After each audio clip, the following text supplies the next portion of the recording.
आपकी अदालत में भोजपुरी फिल्मों ना सुपरस्टार दिनेश लाल यादव निरहुआ पर आरोप छे કે તેઓ રાજકારણ માટે ફિટ નથી। જો જ્યારે તમે રાજનીતિમાં જઈ રહ્યા હતા તો અમિતાભ બચ્ચને તમને સમજાવ્યા હતા। એ રાજનીતિમાં આવીને પોતાનો અનુભવ જોઈ ચૂક્યા હતા। એમણે કહ્યું હતું આ રસ્તા પર નહીં જાઓ, પણ તમે ન માન્યા। વાત તો સાચી છે સર, પણ મને લાગે છે કે જ્યારે સરે મને કહ્યું હતું તો આ વાતને વિચારીને એમણે કહ્યું હશે કે જે એક સેલિબ્રિટી હોય છે ને એને ઘણો વધારે આરામ એને મળે છે જ્યારે એને એ સુકૂનથી રહે છે, અને પોલિટિક્સમાં તમે ગયા છો તો તમારે જમીન પર રહેવું પડશે, લોકોની વચ્ચે જઈને કામ કરવું પડશે। તો કદાચ એટલે એમણે ના પાડી હતી, પણ મારો અનુભવ અલગ જ છે સર। મને લાગે છે કે રાજનીતિમાં જો સૌથી વધારે કોઈ ફિટ છે તો એ હું છું। એનું કારણ શું છે? એનું કારણ એ છે કે મને પસંદ કરતા, મને પ્રેમ કરતા, મને આશીર્વાદ આપવા વાળા દરેક ભાષામાં છે, દરેક જાતિમાં છે, દરેક ધર્મમાં છે।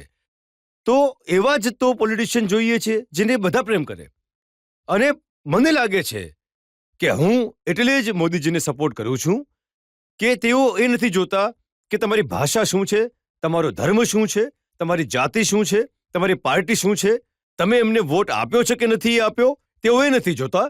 તેઓ એ જુએ છે કે તમે લાભાર્થી છો તો તમને લાભ મળશે, જો તમને મકાન જોઈએ છે તો મળશે, જો તમને કરિયાણું જોઈએ છે તો મળશે, તમને આયુષ્યમાન કાર્ડ જોઈએ છે તો મળશે, કેમ કે તમે ભારતના નાગરિક છો અને ભારત માટે તે કરી રહ્યા છે, સૌને માટે કરી રહ્યા છે, તો તમને પણ લાભ મળશે।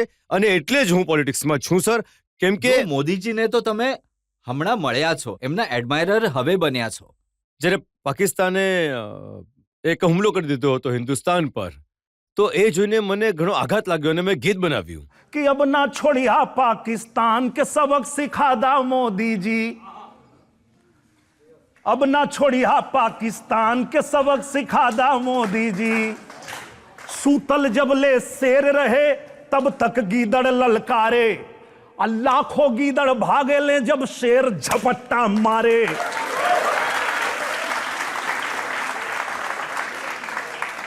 तो पाकिस्तान के अब वो करे औकात बता दा मोदी जी।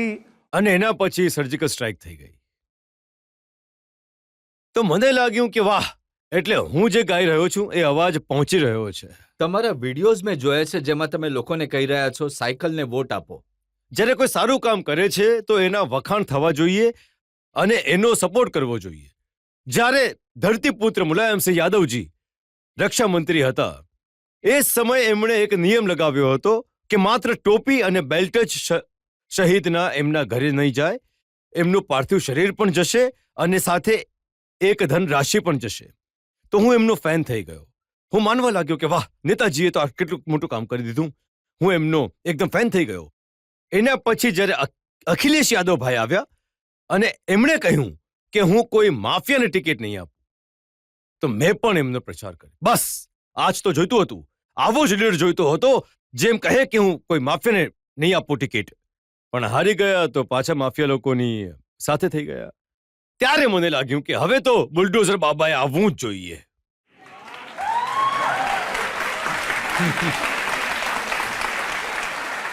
બુલડોઝરના સીન તો મેં તમારી ફિલ્મોમાં પણ જોયા છે, પણ હવે તમે બુલડોઝર પર ગીત લખ્યું છે?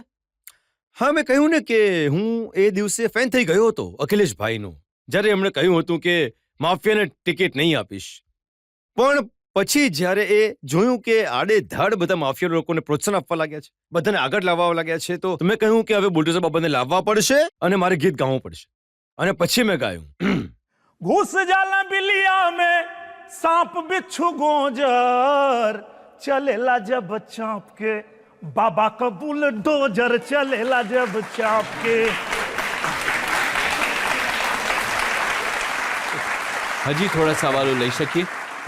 તમારું એક ગીત ઘણું વધારે પોપ્યુલર થયું હતું, હિટ થયું હતું। યોગી તો આવશે, યોગીજી તો આવી ગયા છે, તો એકવાર જો તમે ગીત ગાઓ તો મજા આવી જશે। બિલકુલ બિલકુલ બિલકુલ બિલકુલ। चाहे जितना जोर लगा लो, चाहे जितना शोर मचा लो जीतेगी बीजेपी आएंगे फिर योगी आएंगे फिर योगी જનતા છે એ તમને પસંદ કરે છે એક ફિલ્મ સ્ટાર તરીકે, એક ભોજપુરી સ્ટાર તરીકે, સિંગર તરીકે. એ કામ છોડીને તમારો ટાઈમ રાજનીતિમાં લગાડો છો. નહીં હું એવું નથી કરતો. હું એવું કરું છું, તમને લોકોને પણ હું કંઈ જણાવું. હું આઝમગઢમાં શૂટિંગ કરું છું અને શૂટિંગ દરમિયાન જ્યાં શૂટિંગ ચાલી રહી છે ત્યાં જ કમ્પ્યુટર લાગી જાય છે, ત્યાં જ ઓફિસ લાગી જાય છે અને કોઈનું કંઈ કામ ત્યાં જ લેટર ટાઈપ થઈ જાય છે. તરત મોદીજીને મોકલાવો હોય તો મોદીજીને, યોગીજીને મોકલાવો તો યોગીજીને, જ્યાં જ કામ છે ત્યાં કામ એ લોકો કરી લે છે. એવું નથી કે હું મારું કામ છોડીને કે જનતાનું કામ છોડી દીધું છે. એમનું પણ કામ કરું છું, મારું પણ કામ કરું છું. હવે કેમ કે જો જે વિચારધારાને અમે સપોર્ટ કરવા ઉતર્યા છીએ, જો મને લાગે છે कि सपने नहीं सच में हकीकत बुनते हैं इसीलिए तो सब मोदी को चुनते हैं તો જે દરેક હિન્દુસ્તાનીનું સપનું છે કે મારો દેશ વિકસિત રાષ્ટ્ર બને, અને આ સપનું પૂરું કરવા માટે જો મોદીજી દિવસ રાત એક કરી રહ્યા છે તો મને લાગે છે કે થોડો સમય જો આપણે લોકોએ પણ એમાં આપવો પડે તો આપવો જોઈએ, અને હું જરૂર આપીશ. જનતામાંથી એક બે સવાલો લઈ શકીએ છીએ? તમે એક્ટરની સાથે સાથે પોલિટિશિયન પણ છો અને આઝમગઢથી ચૂંટણી પણ જીતી ચૂક્યા છો, તો આ વખતે થોડી ખોટ રહી ગઈ છે. આવતા વખતે શું તૈયારી છે તમારી, જેથી આજે ખોટી હતી એ પૂરી થઈ જાય? એ જ તૈયારી જુઓ, હું આપકે અદાલતમાં આવીને બેસી ગયો છું. આનાથી મોટી તૈયારી બીજું શું હશે? એટલે કે મને લાગે છે કે હિન્દુસ્તાનના જેટલા પણ દિગ્ગજ સેલિબ્રિટી હશે, નેતા હશે, એ બધા જ અહીં બેસી ચૂક્યા હશે અને સરે મને આ સૌભાગ્ય આપી દીધું.